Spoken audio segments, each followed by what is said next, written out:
The class Dinosauria was originally defined by Sir Richard Owen of the Royal Society and Superintendent of the British Museum Natural History Department in 1842, or in other words, the existence of dinosaurs was first speculatively hypothesized by a knighted museum head coincidentally in the mid-19th century during the heyday of evolutionism, before a single dinosaur fossil had ever been found.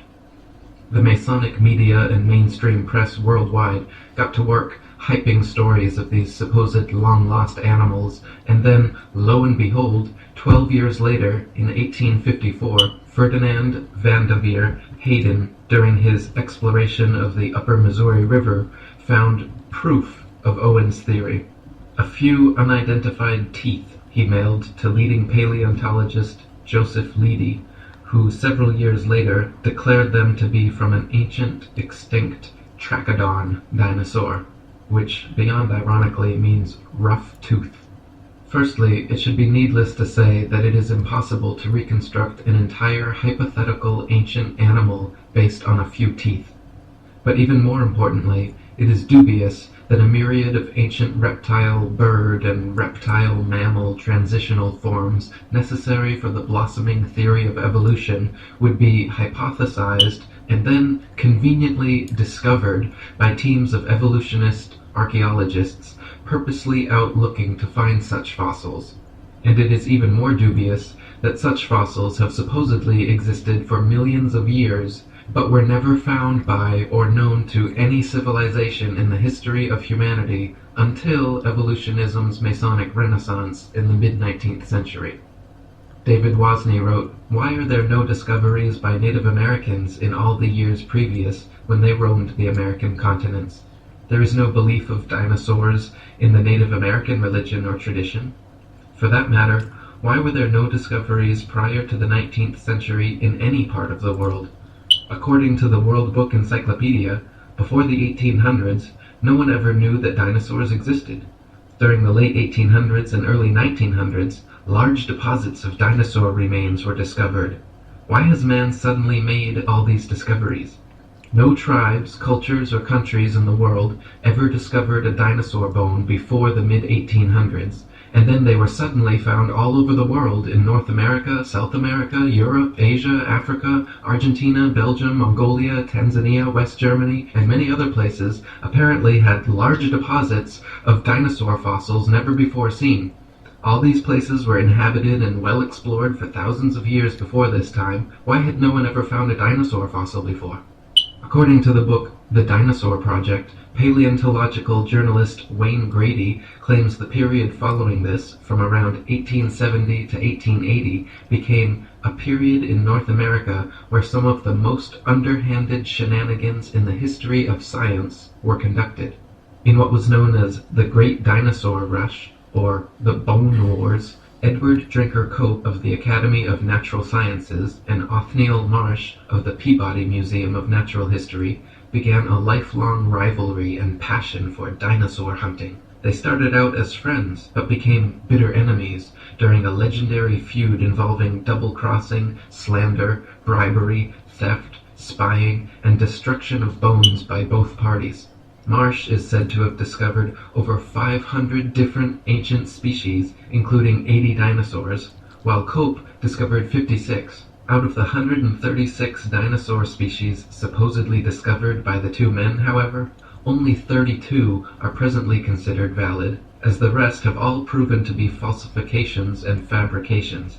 None of them once claimed to find a complete skeleton either, so all their work involved reconstructions. In fact, to this day, no complete skeleton has ever been found, and so all dinosaurs are reconstructions. David Wozni wrote, "Discoveries and excavations seem not to be made by disinterested people such as farmers, ranchers, hikers, outdoor recreationists, building construction industry basement excavators, pipeline trench diggers, and mining industry personnel, but rather by people with a vested interest such as paleontologists, scientists, university professors, and museum organization personnel who were intentionally looking for dinosaur bones or who have studied dinosaurs previously. Finds are often made during special dinosaur bone hunting trips and expeditions by these people to faraway regions already inhabited and explored. This seems highly implausible. More believable is the case of the discovery of the first original Dead Sea Scrolls in 1947, which were unintentionally discovered by a child and which were all published by 1955. In some cases of a discovery of dinosaur bones by a disinterested person, it was suggested to them by some professional in the field to look or dig in a certain area. Also very interesting to note are special areas set aside and designated as dinosaur parks, for which amateur dinosaur hunters are required to first obtain a dinosaur hunting license. Whatever destination these establishment-funded archaeologists and paleontologists set, it seemed they found incredible numbers of fossils in tiny areas. In one of the largest dinosaur excavation sites, called the Ruth Mason Quarry, over 2,000 fossils were allegedly discovered. Casts and original skeletons assembled from these bones are currently on display in over 60 museums worldwide. Florentino Amagino, head of paleontology at La Plata Museum, is amazingly responsible for 6,000 fossil species supposedly discovered throughout his career, all in Argentina. Dinosaur hunter Earl Douglas sent 350 tons of excavated dinosaur bones to the Carnegie Museum of Natural History throughout his career, all coming from the Dinosaur National Monument in Utah. During an expedition to Patagonia, Dr. Louis Chiappe and Dr. Lowell Dingus supposedly discovered thousands of dinosaur eggs at a site of only a few hundred square yards.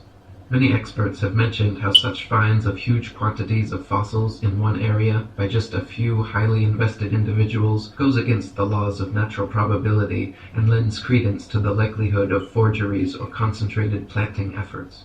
David Wozni wrote, "Dinosaur bones sell for a lot of money at auctions. It is a profitable business. There is pressure for academics to publish papers. Museums are in the business of producing displays that are popular and appealing. Movie producers and the media need to produce material to sell to stay in business. The mainstream media loves to hype alleged dinosaur finds.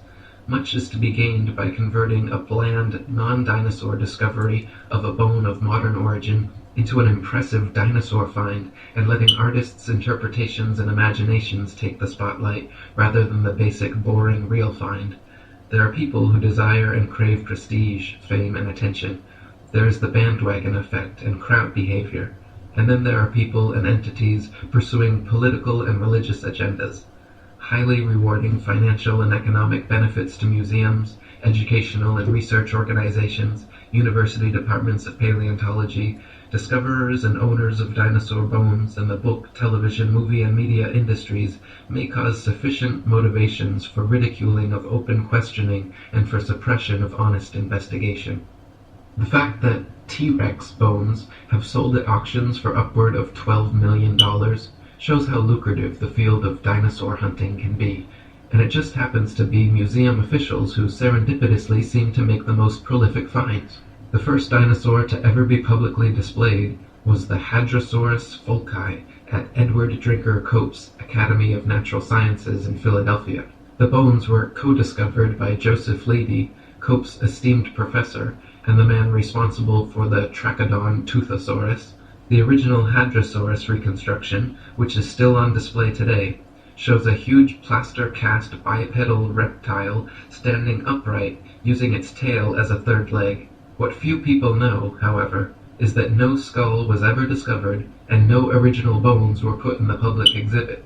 David Wozni wrote, "A visual and a sculptural artist were promptly hired to invent a skull, and from the illustrations of another artist, who had depicted the iguanodon, the two artists drew the same face for the Hadrosaurus folci. The people involved could now technically defend the existence of this dinosaur if someone were to ask. The stunt worked out so well and fooled the public so thoroughly that they could later change the head of the creature without anyone noticing. To this day, Hadrosaurus folci is on display at the Academy of Natural Sciences in Philadelphia.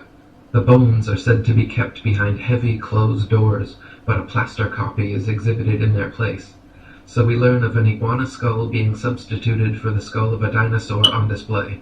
What was the public told at the time? What are we not being told today? What we are not being told is that this is the rule and not the exception. To this day, not a single complete skeleton of any dinosaur has ever been found. All the museum displays, models, mannequins, cartoons, and movies of prehistoric monsters you have ever seen are all imaginative reconstructions based on incomplete skeletons arranged in a manner paleontologists believe to be most realistic. Furthermore, the skeletons exhibited in museums are all admittedly intricate fabrications made of plaster, fiberglass, various epoxies, and other animal bones, not original fossils. When dinosaur bones are transported and prepared, they use strips of burlap soaked in plaster to jacket over the fossils. Then, after applying a tissue separator to keep the plaster from direct contact with the bone, the soaked burlap strips are laid on until it is totally encased in a protective, mummy-like coating ready for safe transport. In an article titled, "A Fossil's Trail from Excavation to Exhibit," one insider remarked that, through mold making and casting, we can totally fabricate limbs, ribs, vertebrae, etc. for the missing pieces of an articulated skeletal mount. Plaster, fiberglass, and epoxies are often and commonly used. In reconstruction work on single bones, small to large cracks can be filled in with mache or plaster mixed with dextrin, a starch that imparts an adhesive quality and extra hardness to regular molding plaster.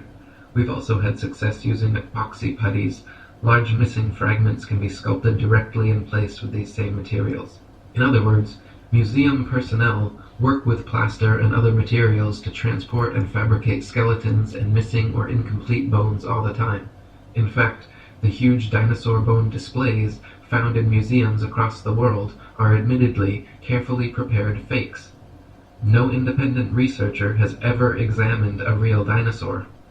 They claim all the actual fossils are kept in high-security storage, but only a select few paleontologists are ever allowed to examine them, so the ability to ascertain their authenticity is kept from the general public. Robin Kofod wrote, "Most people believe that dinosaur skeletons displayed in museums consist of real dinosaur bones. This is not the case.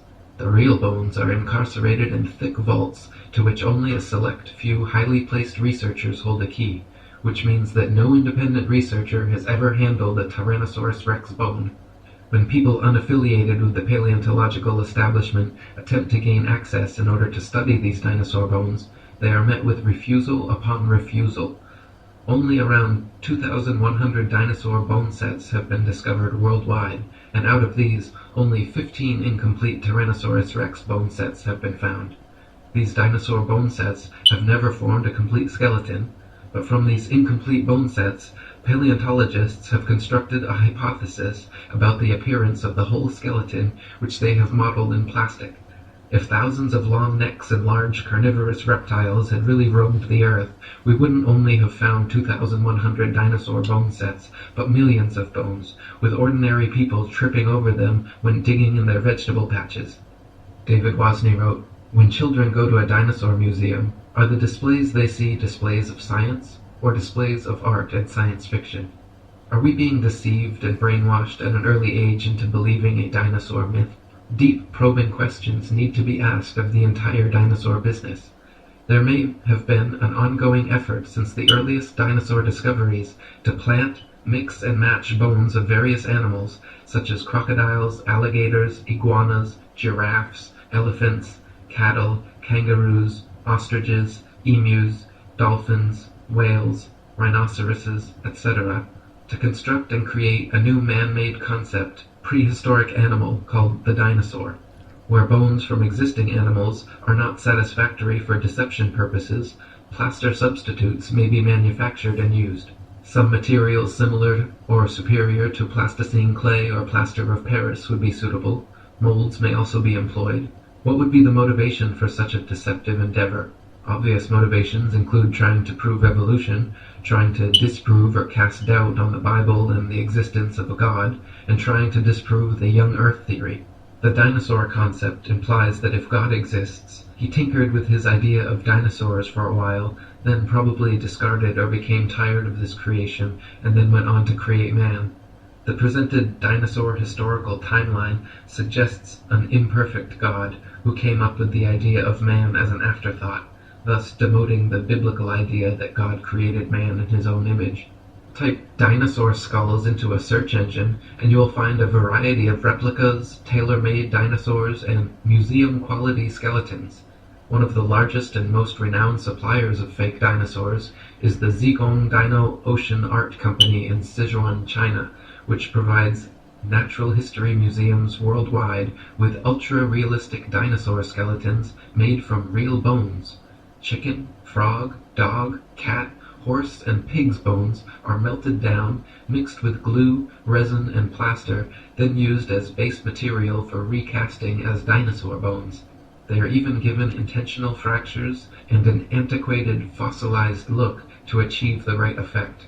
Their website boasts over 62% of our output goes to American and European markets, which means we will understand and are familiar with the intricacies and regulation of exporting to these regions.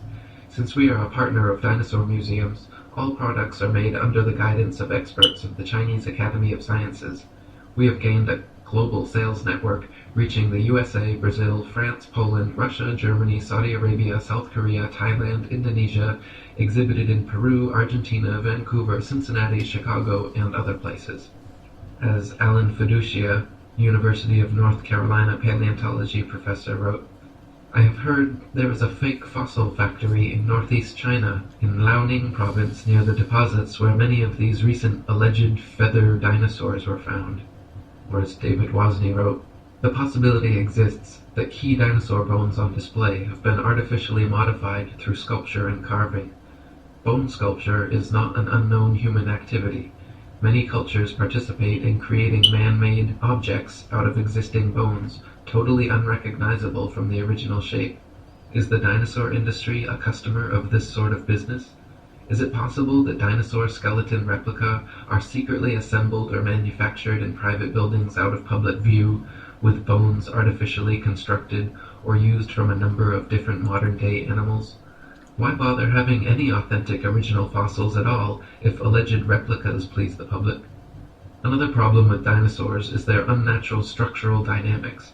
Many dinosaur skeletons and reconstructions feature bipedal monsters like the T-Rex with a forward-leaning torso and head far larger and heavier than its counterbalancing tail. Many museum displays cannot even stand up under their own weight. It is highly unlikely that beasts this large and disproportionate could exist at all. The loads acting on their skeletons are so great that calculations indicate the bones of the largest dinosaurs would buckle and crack under their own immense weight. Experts have also pointed out that dinosaurs would have to have moved much slower than portrayed in movies to prevent sudden shocks to their skeletons. David Wozni wrote, "This idea of slow-moving animals does not agree with the biomechanical analysis of dinosaurs, which indicate that the dinosaurs were agile, active creatures. This is the paradox between the dinosaur's size and lifestyle.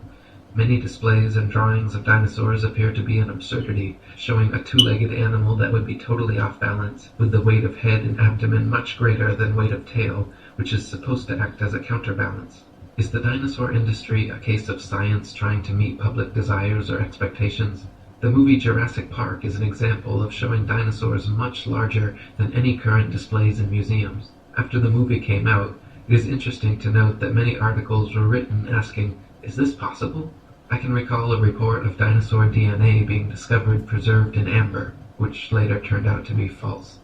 Robin Kofod wrote, "Overall, several millions of dollars have been spent promoting the existence of dinosaurs through movies, TV, magazines, and comics. The world of movies and paleontology are like Siamese twins. People's view on the existence of dinosaurs is based not on firm evidence, but on Hollywood-fixated artistic impressions. Documentaries colorfully illustrate each dinosaur's characteristics, like colors, weight, and muscle mass, but Don Lessam, advisor for Jurassic Park, admits that this is pure guesswork. Consider, for instance, the question of how much these dinosaurs weigh. Don Lessam says, "Scientists don't know how much dinosaurs weigh." Dinosaurs are presented to the public with colorful artistic reconstructions, drawings, models, mannequins, gigantic skeletons in museums, cartoons and movies showing these beasts in explicit detail, But the fact is, from the assigning and arrangement of bones in each species, to the impossible to discern soft tissue, skin, eyes, noses, color, hairiness, texture, etc., just like the many supposed ape-man species, all dinosaur reconstructions are 100% fictional fabrications created by invested and inventive evolutionists. They purposely present dinosaurs to children in the media to spark and bias their young imaginations toward their machinations. Cartoons like Ice Age and The Land Before Time, movies like Jurassic Park and Dinosaur Island, coloring books, dolls, plastic toys, elementary school textbooks, and huge displays in children's museums certainly have an effect on budding young minds.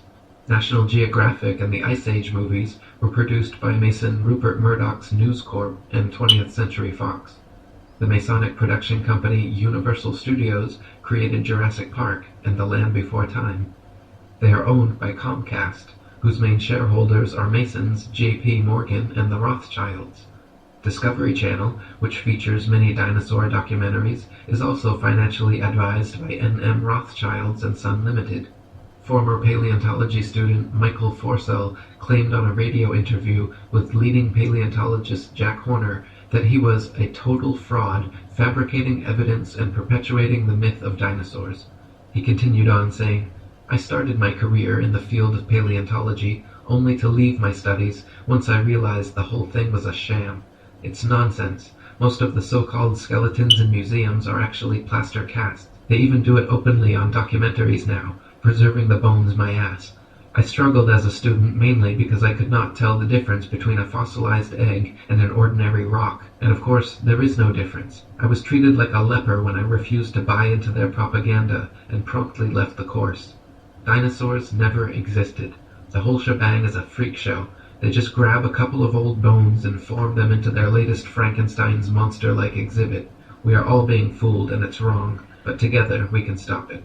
Many claim that since dinosaur fossils have been radiometrically dated to be tens of millions of years old, that their authenticity is thus proven. The fact is, however, that the methods used to date dinosaur fossils involve not measuring the actual fossils, but the rocks near where they are found.